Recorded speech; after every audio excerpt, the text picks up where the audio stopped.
केदारनाथ मंदिर पौराणिक कथा।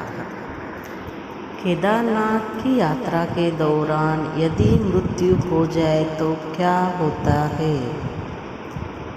हिंदू धर्म में हिमालय की गोद में बसे केदारनाथ धाम को 12 ज्योतिर्लिंगों से एक माना गया है। हिंदू पुराणों में साल के करीब 6 महीने हिम से ढके रहने वाले इस पवित्र धाम को भगवान शिव का निवास स्थान बताया गया है।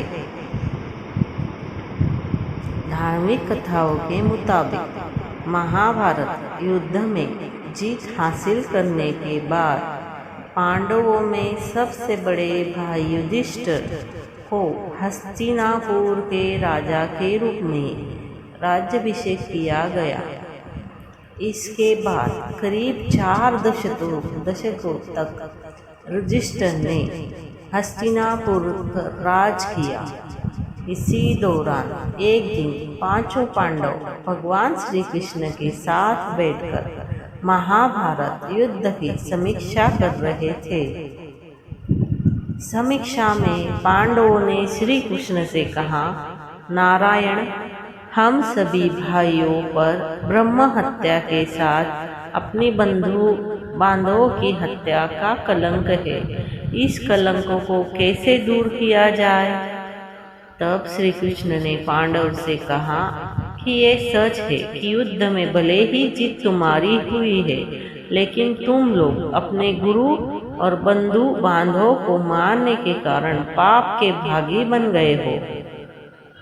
इन पापों के कारण मुक्ति मिलना असंभव है। इन पापों से सिर्फ महादेव ही मुक्ति दिला सकते हैं। इसलिए महादेव की शरण में जाओ। उसके बाद द्वारका लौट गए। श्री कृष्ण द्वारका लौट गए। इसके बाद पांडव पापों की मुक्ति के लिए चिंतित रहने लगे और मन में सोचते रहे कि कब राजपाट को त्याग कर भगवान शिव की शरण में जाएंगे। उसी बीच एक दिन पांडवों को पता चला कि वासुदेव ने अपना देह त्याग दिया है, तो वे अपने परम धाम लौट गए हैं। ये सुनकर पांडवों को भी पृथ्वी पर रहना उचित नहीं लग रहा था। गुरु पितामह और सखा सभी तो युद्ध भूमि में ही पीछे छूट गए थे। माता, ज्येष्ठ पिता और काका विदुर भी वन गमन कर गए थे। सदा के सहायक कृष्ण भी नहीं रहे थे। ऐसे में पांडवों ने हस्तिनापुर का राज्य सिंहासन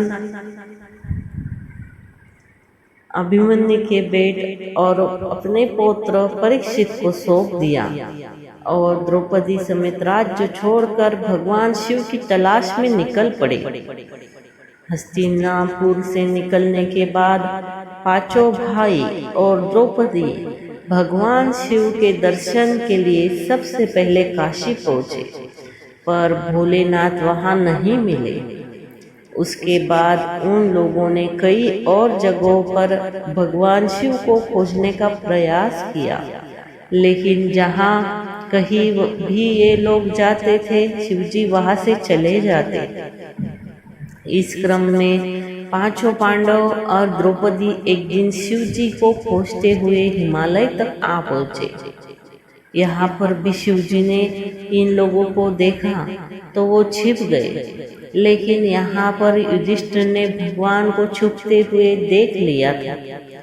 तब युधिष्ठिर ने भगवान शिव से कहा कि हे प्रभु, आप कितना भी छिप जाए, लेकिन हम आपके दर्शन किए बिना यहाँ से नहीं जाएंगे।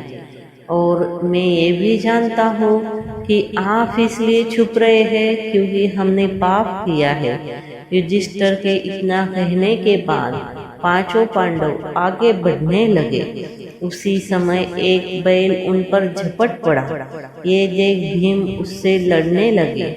इसी बीच बैल ने अपना सिर चट्टानों के बीच छुपा लिया, जिसके बाद भीम उसकी पूंछ पकड़कर खींचने लगा तो बैल का धड़ सिर से अलग हो गया।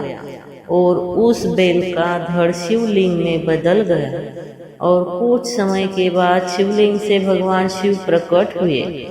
शिव ने पांडवों को के पाप का क्षमा कर दिया। आज भी इस घटना के प्रमाण केदारनाथ में दिखने को मिलता है, जहाँ शिवलिंग बैल के कुल्ले के रूप में मौजूद है।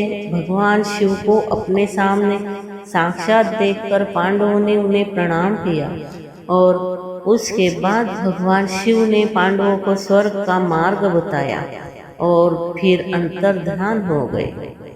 उसके बाद पांडवों ने उस शिवलिंग की पूजा अर्चना की और आज वही शिवलिंग केदारनाथ धाम के नाम से जाना जाता है।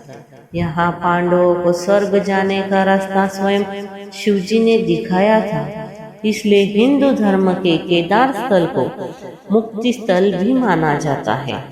और ऐसी मान्यता है, अगर कोई केदारनाथ दर्शन का संकल्प लेकर निकले और उसकी मृत्यु हो जाए तो उस जीव को दोबारा जन्म नहीं लेना पड़ता है। दोस्तों, ये कथा आपको अच्छी लगी हो तो हमारे चैनल को लाइक, शेयर और सब्सक्राइब करें। धन्यवाद। हर हर महादेव।